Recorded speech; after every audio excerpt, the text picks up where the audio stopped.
Welcome to the next part of this course. So in this part we will study the series of real numbers. By a series of real numbers we roughly mean adding infinitely many real numbers. The study of series is a major part of calculus. Series are used in most areas of mathematics, even for studying finite structures such as combinatorics through generating functions. Infinite series are also widely used in other disciplines such as physics, computer science, statistics, and finance. The idea that such a potential infinite summation could be a finite quantity can be justified by the notion of a limit. This infinite summation can have finite value. So in this case, the series is called a convergent series, and otherwise, if that infinite summation does not have a finite value, then the series is called a divergent series. So today we will discuss convergence and divergence of a series of real numbers. In this part we will mainly discuss infinite series, that is infinite summation of real numbers, positive series where each terms are positive real numbers, and various tests for convergence as well as divergence. And we call a series is convergent if this summation, infinite summation, it has some finite value. Otherwise we call this thing a divergent series. And we will also see the integral test, alternating series, and Leibniz test. So here is the definition of a series. Consider a sequence xn of real numbers. So here this is a sequence, it is indexed by the set of natural numbers and each terms are real numbers. So given this sequence of real numbers, then one can consider this infinite formal sum. So this is summation of xn where n varies from 1 to infinity. So this is just x1 plus x2 plus x3 ... so on. Okay. So a series of real numbers, this is nothing but an infinite formal sum. In this course, by a series we mean a series of real numbers. So we would not mention this term always. So we will consider series of real numbers in this course. Sometimes a series is denoted by this summation. Roughly speaking, a series is an infinite summation of real numbers. There is no guarantee that such a potentially infinite summation could produce a finite quantity. If it produces a finite quantity, then we call that the series is convergent. Otherwise, if this infinite summation does not exist, including the cases that the summation is plus infinity or minus infinity, so in this case we call that the series is divergent.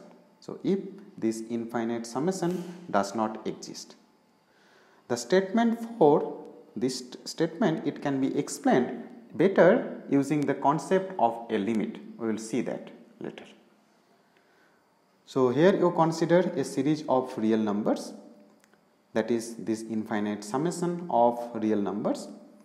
The quantity x sub n, this is called the nth term of the series, and the nth partial sum we denote it by s sub n of the series. This, it is defined to be the sum of the first n terms of the series. So Sn, it is defined to be the sum of the first n terms of the series. So it is x1 plus x2 up to this nth term xn. And then we can consider this sequence, and this sequence, it is called the sequence of partial sums of this series. So we will explain convergence and divergence of this series in terms of this sequence using the notion of limit.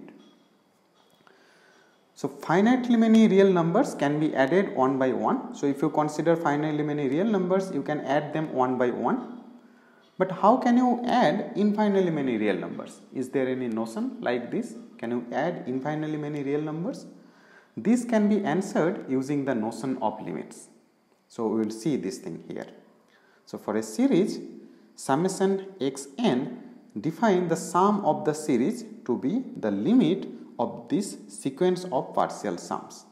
So that is the sum of the series, it is defined to be, so we just denote by the same notation for the series, and we call it the sum of the series. It is defined to be this limit.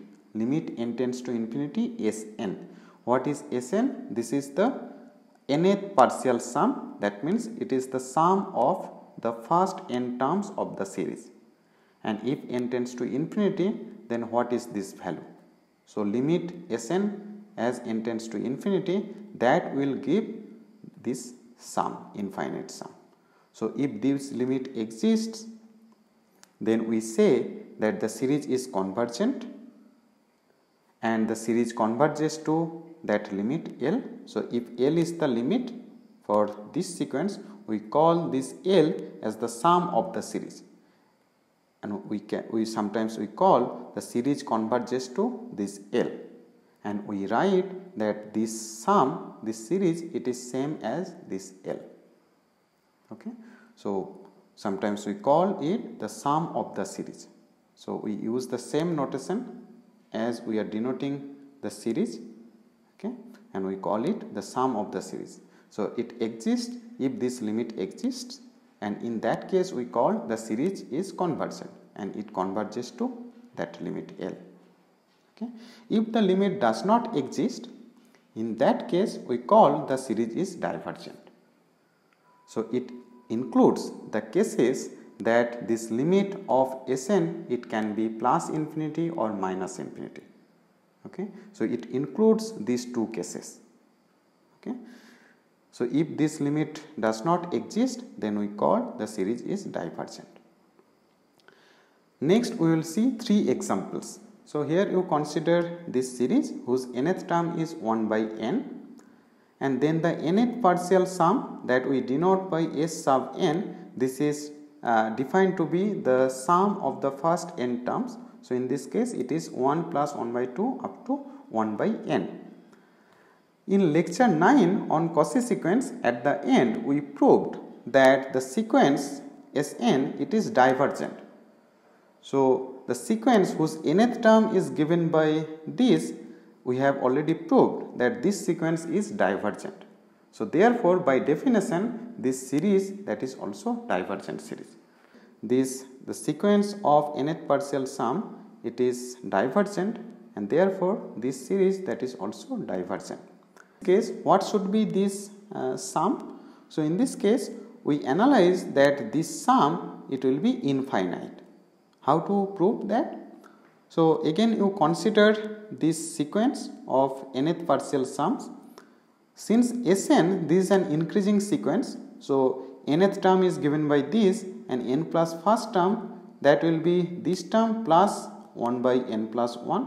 So it is strictly increasing sequence, and we have already proved in lecture 9 that it is divergent sequence.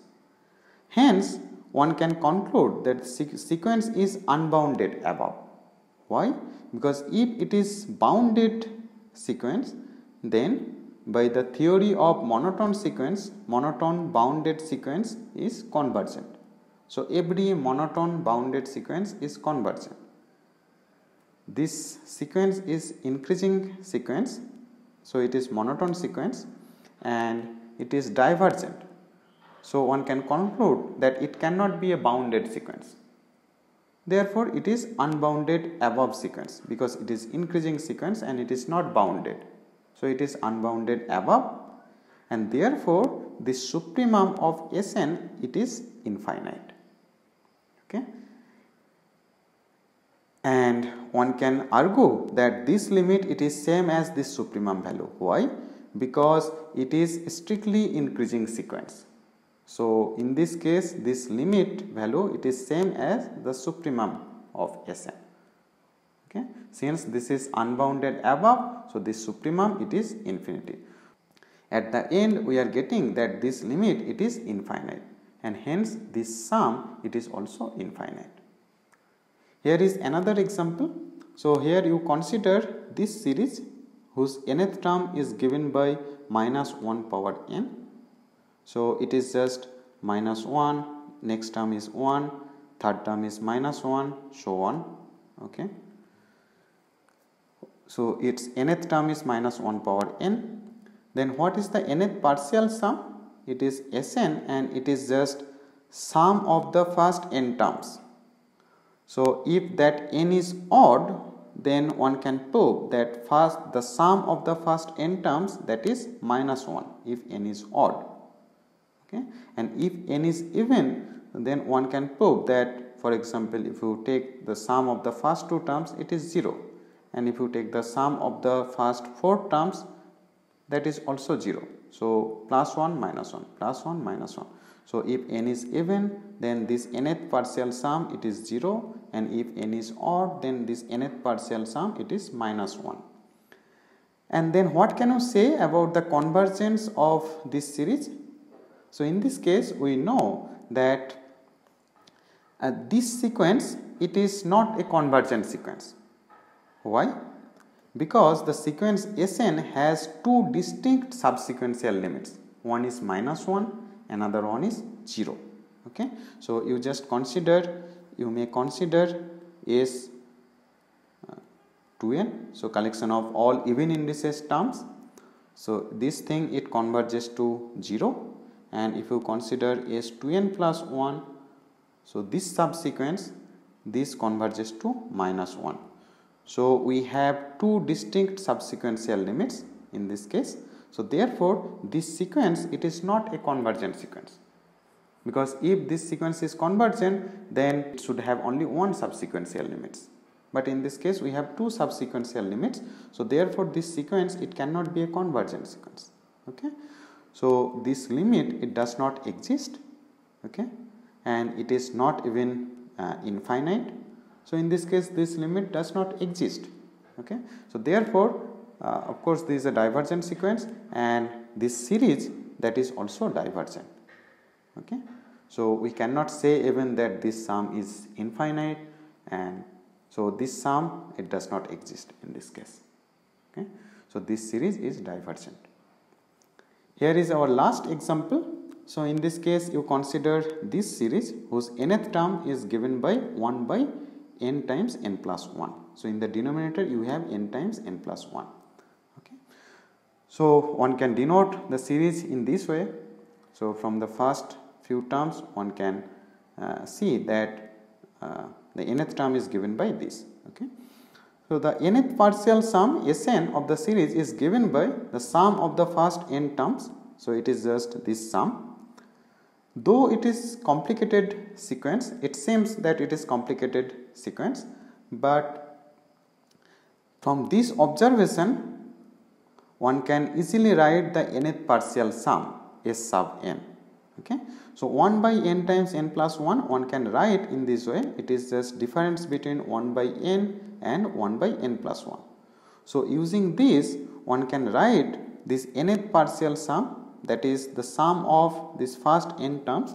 It is just this sum, and this one can write in this way, this one can write in this way, so on. So ultimately this one can write in this way. So one can easily see that these terms one can cancel. So minus half plus half, minus 1 by 3 plus 1 by 3, so on. So minus 1 by 4, so on. So in this way one can cancel these terms, okay, up to 1 by n. So ultimately this sum it is same as 1 minus 1 by n plus 1.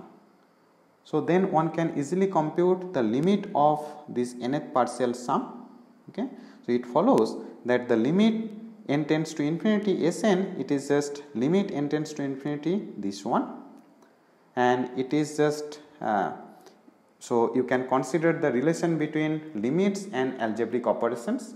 So here it is just limit of this sequence, it is constant sequence, so it is 1 minus limit of 1 by n plus 1. Okay.